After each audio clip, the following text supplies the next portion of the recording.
স্বাগত ডিবিসি সংবাদে। আপনাদের সাথে আছি আমি জান্নাত সাথী। মবের নামে যারা বিশৃঙ্খলা করবে তাদের বিরুদ্ধে ব্যবস্থা নেওয়া হবে বলে জানিয়েছেন স্বরাষ্ট্র উপদেষ্টা। তিনি বলেন, গত ৬ মাসে দুর্নীতি অনেক কমে আসলেও তা সহনীয় পর্যায়ে না। তবে দুর্নীতি কমলে সব সমস্যার সমাধান সম্ভব। রাজধানীর আগারগাঁওয়ে বাংলাদেশ কোস্টগার্ডের ৩০তম প্রতিষ্ঠা বার্ষিকীর অনুষ্ঠান শেষে এসব কথা বলেন উপদেষ্টা। বাংলাদেশ কোস্টগার্ডের ৩০তম প্রতিষ্ঠাবার্ষিকী উপলক্ষে আগারগাঁওয়ে আয়োজন করা হয় প্যারেডের। এতে প্রধান অতিথি হিসেবে যোগ দেন স্বরাষ্ট্র উপদেষ্টা। বীরত্বপূর্ণ সেবামূলক কাজের স্বীকৃতি হিসেবে ৪ ক্যাটাগরিতে কোস্টগার্ডের ৪০ সদস্যকে দেয়া হয় পদক।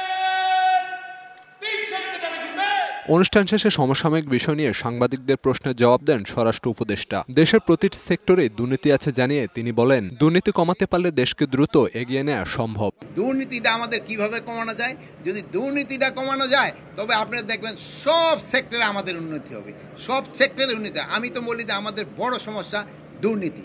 যদি আমরা দুর্নীতি করি আপনারা প্রকাশ করে দেন। এ সময় মব জাস্টিস নিয়েও কথা বলেন উপদেষ্টা। হুঁশিয়ারি দেন বিশৃঙ্খলায় জড়িতদের বিরুদ্ধে ব্যবস্থা নেয়ার। বিভিন্ন জনতা বিভিন্ন ধরনের সমস্যা ক্রিয়েট করতেছে। এখন সব জনতা নয়, কিন্তু নিয়ন্ত্রণের দায়িত্ব আমাদের। প্রতির আগে ইনভেস্টিগেশন করো, যদি এর সত্যতা পাওয়া যায় আমরা অবশ্যই তার ক্ষেত্রে অ্যাকশন নেই। স্বরাষ্ট্র উপদেষ্টা দাবি করেন, সম্প্রতি অনেক পুলিশ সদস্যের বিরুদ্ধে ব্যবস্থা নেওয়া হয়েছে, যা ৫৩ বছরেও করা হয়নি। Khalid Hasan, DBC news desk. Teesta মহাপরিকল্পনা বাস্তবায়নের দাবিতে জাগো বাহে তিস্তা বাঁচায় স্লোগানে ৪৮ ঘণ্টার লাগাতার কর্মসূচিতে জড়ো হচ্ছেন মানুষ। নীলফামারী, রংপুর, লালমনিরহাট, কুড়িগ্রাম ও গাইবান্ধার ১১টি স্থানে এই কর্মসূচিতে যোগ দেবেন বিএনপি ও মিত্র দলের কেন্দ্রীয় নেতারা। কাউনিয়ার তিস্তা রেল সেতু সংলগ্ন এলাকায় কর্মসূচির উদ্বোধন করবেন বিএনপি মহাসচিব মির্জা ফখরুল ইসলাম আলমগীর। তিস্তার পানির ন্যায্য হিস্যা আদায় ও মেগা প্রকল্প বাস্তবায়নের দাবিতে এই কর্মসূচিতে ৩ লাখ মানুষের উপস্থিতি আশা করছেন আয়োজকরা।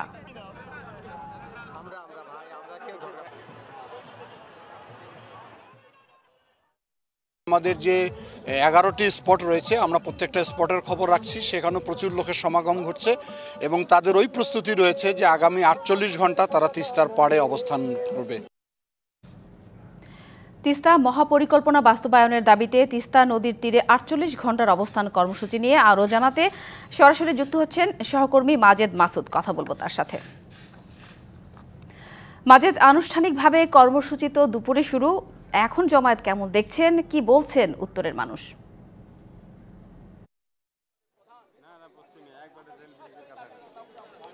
সাথী, একেবারে তপ্ত বালুচর, প্রখর রোদ, এর মধ্যে কিন্তু আমরা দেখছি হাজার হাজার যারা আসলে জনগণ রয়েছেন, সাধারণ মানুষ রয়েছেন, ক্ষতিগ্রস্ত মানুষ রয়েছেন, তারা কিন্তু এই তপ্ত বালুচরে এসে জমায়েত হয়েছেন। আমার ডানে এবং বাম দিকে দুদিকেই কিন্তু অসংখ্য তাঁবু রয়েছে। এই প্রত্যেকটি তাঁবুতেই অসংখ্য নারী রয়েছেন যারা এসে তারা অবস্থান করছেন। পাশাপাশি আবাল, বৃদ্ধ, বনিতা সব বয়সের মানুষ, ভুক্তভোগী মানুষ কিন্তু এই তিস্তার চরে তারা এসেছেন।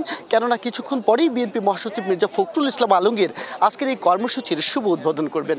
এবং যে বিষয়টি লক্ষণীয় সেটি হচ্ছে, যারা এখানে এসেছেন প্রত্যেকটি মানুষের এক একজনের এক একটি করে গল্প রয়েছে। কারো আসলে গোয়াল ভরা গরু ছিল, ধান ছিল, গোলা ভরা ধান ছিল এবং তাদের জীবন ব্যবস্থা ছিল সচ্ছল। সেই মানুষগুলো কিন্তু এই নদীতে নিঃস্ব হয়ে এখন ভিখারিতে রূপ নিয়েছে। এই যে তাদের গগন বিদারী যে দুঃখ কষ্ট, সেই দুঃখ কষ্টের কারণে কিন্তু তারা আজকে এখানে এসে দাঁড়িয়েছেন। আমরা যে ব্যানারটি এই মুহূর্তে দেখছি, লালমনিরহাট পলিটেকনিক্যাল আইডিয়াল ইনস্টিটিউট, তারাও কিন্তু এসেছেন। একটু কথা বলতে চাই, জানতে চাই কি দাবি, কেন এসেছেন এই প্রখর রোদে?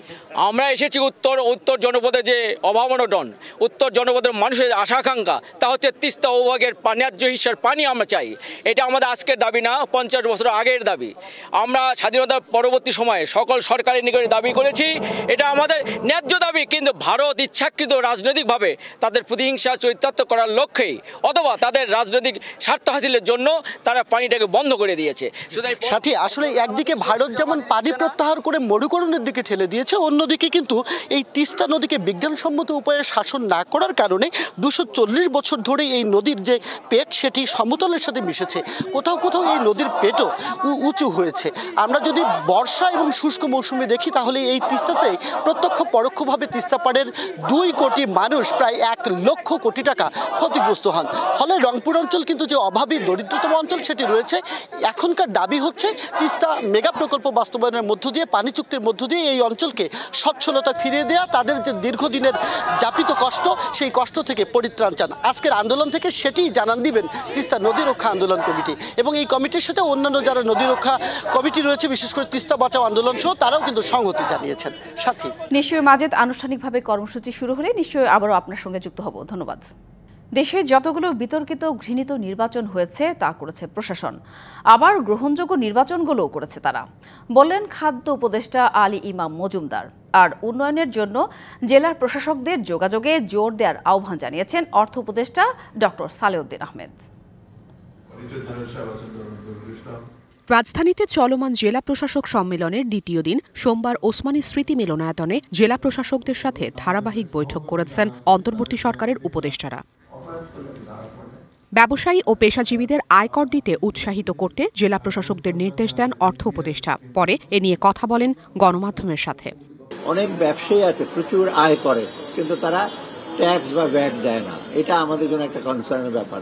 ওই ট্যাক্স নেটটা বাড়াবার জন্য ইন্ডিয়ার চেয়ারম্যান ছিল, আমরা চেষ্টা করছি ওইখানে ইনডাইরেক্ট ট্যাক্সে কমিয়ে আমরা চেষ্টা করবো ডিরেক্ট ট্যাক্স এসে দিয়ে।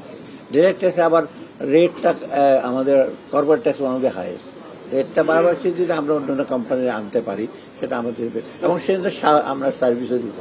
ডিসি সম্মেলনে প্রশাসনের ভূমিকা নিয়ে কথা বলেন খাদ্য উপদেষ্টা, কথা বলেন নির্বাচন প্রসঙ্গে। এই দেশের জয় কয়টা গ্রহণযোগ্য নির্বাচন বলে পরিচিত, এই কটাও কিন্তু আপনার এই প্রশাসন করেছে। যে কটা বিতর্কিত এবং অত্যন্ত ঘৃণিত নির্বাচন বলে, এগুলো তাদের মাধ্যমে করানো হয়েছে। সুতরাং তাদেরকে যেভাবে আপনারা ইউজ করতে চান সেভাবে ইউজ হবে আমি আশা করব। আমি নিজে তত্ত্বাবধায়ক সরকার এবং অন্তর্বর্তীকালীন সরকারের একটা অংশ, সেই হিসেবে আমি মনে করি তাদেরকে ভালো কাজে আমরা ব্যবহার করবো, ভালো ফল পাবো। রমজান মাসে খাদ্য পরিকল্পনা নিয়েও নির্দেশনা দিয়েছেন ডিসিদের। মার্চ মাস, এপ্রিল মাস, 2 মাস 1.5 লাখ করে 3 লাখ মেট্রিক টন চাল যাবে খাদ্য বান্ধব কর্মসূচিতে। 30 কেজি করে পাবে, 15 টাকা কেজি করে চালটা পাবে, 2 মাস পাবে আপনার 50 লক্ষ পরিবার সারা দেশে। জেলা প্রশাসকদের দেয়া প্রস্তাবনাগুলো বাস্তবায়নে সরকার আন্তরিকভাবে কাজ করছে বলেও এ সময় উল্লেখ করেন উপদেষ্টারা। তাদেরকে ভালো কাজে আমরা ব্যবহার করবো, ভালো ফল পাবো। Afrin Anwar, DBC news, Dhaka. এই সপ্তাহে জুলাই নীতিমালা এবং অধিদপ্তর হতে যাচ্ছে বলে জানিয়েছেন মুক্তিযুদ্ধ বিষয়ক উপদেষ্টা ফারুকী আজম।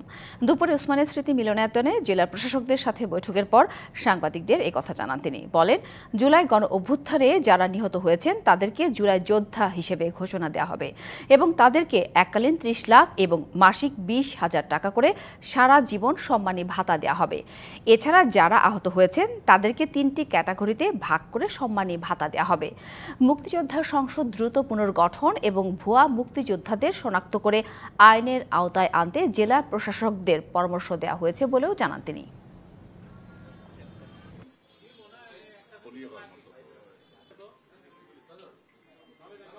এই সপ্তাহে অধিদপ্তর, আমার মনে হয় এটা শেষ হয়ে যাবে, অধিদপ্তর হয়ে যাবে। জুলাই অভ্যুত্থানে যারা শহীদ হয়েছেন তারা জুলাই শহীদ নামে খ্যাত হবেন এবং এই নিরিখে তারা সনদ পাবেন, পরিচয়পত্রও পাবেন তাদের পরিবারগুলো। এবং জুলাই অভ্যুত্থানে যারা আহত হয়েছেন তারা জুলাই যোদ্ধা নামে খ্যাত হবেন। জুলাই আগস্টে গণ অভ্যুত্থানের সময় ঢাকার উত্তরা এলাকায় প্রায় 200 লোক নিহত হয়েছেন।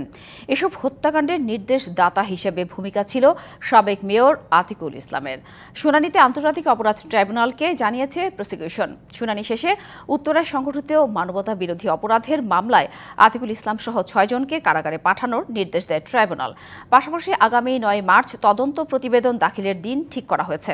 এর আগে সকালে ঢাকা উত্তর সিটি কর্পোরেশনের সাবেক মেয়র আতিকুল ইসলাম সহ আওয়ামী লীগের 5 নেতাকে ট্রাইব্যুনালে আনা হয়। পরে ট্রাইব্যুনালের চেয়ারম্যান বিচারপতি গোলাম মুর্তজা মজুমদারের নেতৃত্বাধীন ট্রাইব্যুনালে আসামিদের উপস্থিতিতে শুনানি হয়।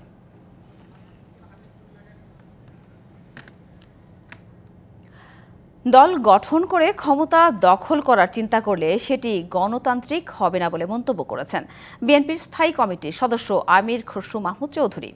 সোমবার দুপুরে রাজধানীর ইঞ্জিনিয়ার্স ইনস্টিটিউটে বাংলাদেশ জন অধিকার পার্টির 7ম প্রতিষ্ঠা বার্ষিকীর সম্মেলনে যোগ দিয়ে তিনি এসব কথা বলেন। একই অনুষ্ঠানে বক্তব্য রাখেন সাংবাদিক শফিক রেহমানও।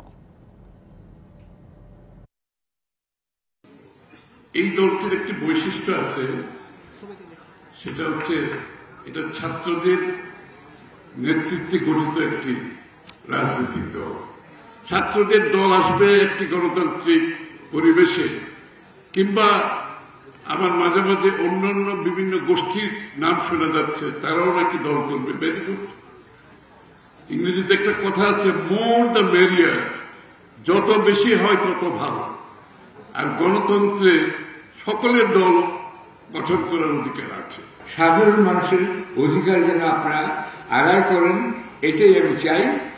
নজরুল ডাক দিয়েছেন, কে আছে জওয়ান হও আগুয়ান, হাকিছে ভবিষ্যৎ, কার আছে হিম্মত।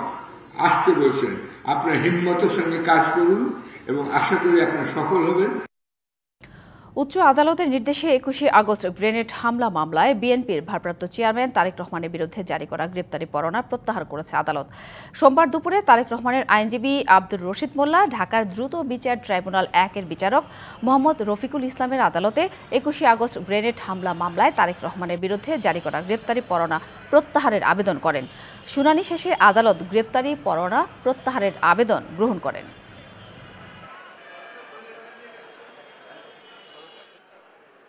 21 আগস্টের গ্রেনেড হামলা মামলা বিএনপির ভারপ্রাপ্ত চেয়ারম্যান জনাব তারেক রহমানকে রাজনৈতিকভাবে তাদেরকে ড্যামেজ করার জন্য যে মামলায় মিথ্যাভাবে জড়িত ছিল, সেই 21 আগস্টের গ্রেনেড হামলা মামলা নামে খ্যাত। এই মামলার সর্বশেষ কার্যক্রম শেষ হয়েছে। এখন আর এই মামলায় যাদের আসামি করা হয়েছিল, যারা খালাসপ্রাপ্ত, তাদের আর কোনো আইনগত কোনো কিছু আর থাকলো না। রাজধানীর মিরপুর থানার হত্যা মামলায় সাংবাদিক দম্পতি ফারজানা রূপা ও শাকিল আহমেদকে 5 দিন করে রিমান্ডের আদেশ দিয়েছে আদালত। একই মামলায় 3 দিন করে রিমান্ড আদেশ দেওয়া হয়েছে ওয়ার্কার্স পার্টির সভাপতি রাশেদ খান মেনন ও জাসদ সভাপতি হাসানুল হক ইনুকে। জুলাই অভ্যুত্থানে আনোয়ার হোসেন পাটোয়ারি হত্যা মামলায় সোমবার ঢাকার মেট্রোপলিটন ম্যাজিস্ট্রেট আদালতে নেওয়া হয় সাংবাদিক ফারজানা রূপা, শাকিল আহমেদ, রাশেদ খান মেনন ও হাসানুল হক ইনুকে। মামলার তদন্তকারী কর্মকর্তা প্রত্যেক আসামির 5 দিন করে রিমান্ড আবেদন করলে রূপা শাকিলকে 5 দিন এবং ইনু ও মেননকে 3 দিন করে রিমান্ডের আদেশ দেয়। একই আদালত ভাটারা থানার মামলায় 3 দিন করে রিমান্ডের আদেশ দেয় টাঙ্গাইল 5 আসনের সাবেক সংসদ সদস্য সানোয়ার হোসেন ও ব্রাহ্মণবাড়িয়া সদর উপজেলা আওয়ামী লীগের সহসভাপতি মোহাম্মদ আবু মুসা আনসারিকে। রাষ্ট্রপক্ষের আইনজীবী জানান, গণহত্যাকে প্রভাবিত করতে ন্যাক্কারজনক ভূমিকা রেখেছেন তারা। বৈষম্যবিরোধী ছাত্র আন্দোলনের সময় যখন রাজপথে প্রায় শতাধিকের উপর ছাত্রকে হত্যা করা হয়েছিল, তখনও দেখি চলাকালীন সময়ে তারা গণভবনে গিয়ে শেখ হাসিনার সঙ্গে তারা বৈঠক করেছে এবং তারা বৈঠক করে এদেরকে বিদেশি এজেন্ট বলেছে, আন্দোলনকারীদেরকে তাদেরকে বিদেশি এজেন্ট বলেছে, বিদেশের টাকা দ্বারা এরা পরিচালিত হচ্ছে এবং তারা সরকারের বিরুদ্ধে, দেশের বিরুদ্ধে তারা আন্দোলন করছে। এদেরকে দমন করার জন্য তাদেরকে বিভিন্নভাবে তারা কৌশলে শেখ হাসিনাকে প্রশ্ন করে তাকে উত্তেজিত করেছে। তবে এদের ভূমিকা খুব ন্যাক্কারজনক ভূমিকা ছিল। একই আদালত রাজধানীর বিভিন্ন থানার একাধিক মামলায় গ্রেপ্তার দেখায় সাবেক খাদ্যমন্ত্রী কামরুল ইসলাম, সাবেক শিল্প প্রতিমন্ত্রী কামাল আহমেদ মজুমদার, সাবেক স্বরাষ্ট্র সচিব মোস্তফা কামাল উদ্দিন, সাবেক আইজিপি চৌধুরী আবদুল্লাহ আল মামুন এবং যাত্রাবাড়ি থানার সাবেক ওসি আবুল হাসানকে। Shakib Al Hasan, DBC news, Dhaka. পহেলার রমজান থেকে 28শে রমজান পর্যন্ত রাজধানীতে সাশ্রয়ী মূল্যে ব্রয়লার মুরগি, ডিম, দুধ ও গরুর মাংস বিক্রি করবে মৎস্য ও প্রাণী সম্পদ মন্ত্রণালয়। ঢাকার 25টি স্থানে গাড়িতে করে ন্যায্য দামে এসব পণ্য বিক্রি করা হবে। দুপুরে উপদেষ্টা ফরিদা আক্তার এসব তথ্য জানান। বলেন, আসন্ন রমজানে মাছ, মাংস, দুধ, ডিমের সরবরাহ নিশ্চিত করা এবং দাম নিয়ন্ত্রণে পহেলা রমজান থেকে মাছ, মাংস, দুধ ও ডিম বিক্রি করা হবে। ব্রয়লার মাংস প্রতি কেজি 250 টাকা, দুধ প্রতি লিটার 80 টাকা, প্রতি ডজন ডিম 114 টাকা এবং প্রতি কেজি গরুর মাংস 650 টাকায় পাওয়া যাবে বলে জানান তিনি। যারা যারা সংশ্লিষ্ট প্রত্যেকেই চেষ্টা করছে যে কি করে রমজান মাসে দ্রব্যমূল্য একটা সহনীয় পর্যায়ে রাখা যায়। পয়লা রমজান থেকে 28শে রমজান পর্যন্ত আমরা ঢাকা শহরে ড্রেসড ব্রয়লার, ডিম, পাস্তুরিত দুধ এবং গরুর মাংস সারা দেশে আমরা এটা সুলভ মূল্যে ভ্রাম্যমান বিক্রয় কার্যক্রম একটা নিয়েছে। এবার আরো কিছু সংবাদ এক নজরে।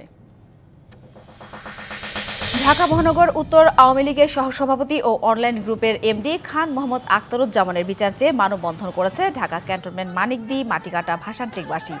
সকালে ইসিবি চত্বরে অনলাইন গ্রুপের প্রধান কার্যালয়ের সামনে এই মানববন্ধন করা হয়।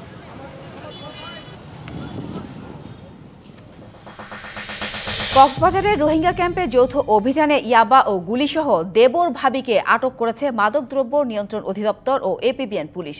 মধ্যরাতে উখিয়ার বালুখালী ৯ নম্বর রোহিঙ্গা ক্যাম্পে সি ব্লকে অভিযান চালিয়ে তাদের আটক করা হয়। তাদের বিরুদ্ধে উখিয়া থানায় মামলা করা হয়েছে।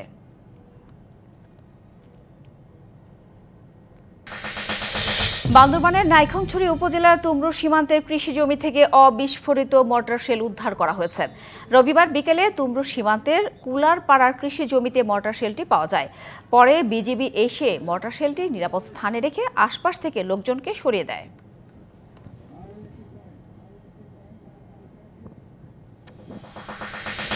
বরিশাল শের-ই-বাংলা মেডিকেল কলেজ হাসপাতালের শিক্ষক সংকট নিরসনের দাবিতে বিক্ষোভ করেছেন শিক্ষার্থীরা। বেলা ১১টা থেকে কলেজের গেটের সামনে এই বিক্ষোভ কর্মসূচি শুরু করেন তারা। এ সময় শিক্ষার্থীদের পক্ষ থেকে ২ দফা দাবি তুলে ধরা হয়।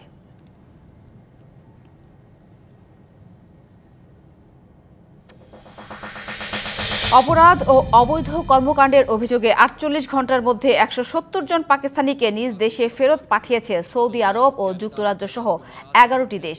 এদের মধ্যে সৌদি আরব থেকে ফেরত এসেছে ৯৪ জন।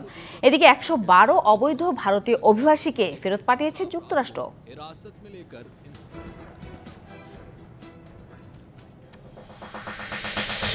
ডিবিসি সংবাদে এই ছিল এখনকার মতো। ডিবিসি নিউজের সংবাদগুলো পড়তে ভিজিট করুন dbcnews.tv আর ভিজিট করুন ডিবিসি নিউজের ফেসবুক পেজ এবং ইউটিউব চ্যানেল। ডিবিসির সঙ্গেই থাকুন।